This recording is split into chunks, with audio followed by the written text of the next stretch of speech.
এত সুন্দর স্ট্রাকচার, ইট ও পাথরের তৈরি, এত সুন্দর রাজপ্রাসাদ যা পুরোটা পাথরের তৈরি। কোথায় রয়েছে এত সুন্দর একটি জায়গা?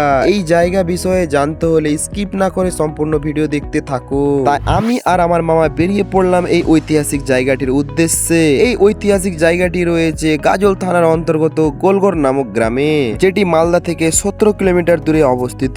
এই জায়গাটির নাম হচ্ছে একলাখি সমাধি সৌধ, যেটি রাজা গণেশ 1412 থেকে 1415 খ্রিস্টাব্দের মধ্যে নির্মাণ করেছিল। এই একলাখি সমাধি সৌধে রাজা গণেশের পুত্র জালাল উদ্দিন ও তার স্ত্রী ও পুত্রের সমাধি রয়েছে। এখানকার স্ট্রাকচার গুলো খুব সুন্দর করে সাজানো হয়েছে। একলাখি সমাধি সৌধের কিছু দূর এগিয়ে রয়েছে কুতুব শাহী মসজিদ, যেটি পুরোটাই পাথরের তৈরি। এখানে ঘোরার জন্য খুব সুন্দর সুন্দর জায়গা রয়েছে, যে কেউ এসে এখানকার সৌন্দর্য দেখে প্রেমে পড়ে যাবে। তাই সকলে অন্তত একবার জায়গাটি ঘুরে যাও। আমার এই ছোট্ট ব্লগটি যদি তোমাদের ভালো লেগে থাকে তো লাইক, কমেন্ট, শেয়ার করে দিও পরের ভিডিও পাওয়ার জন্য।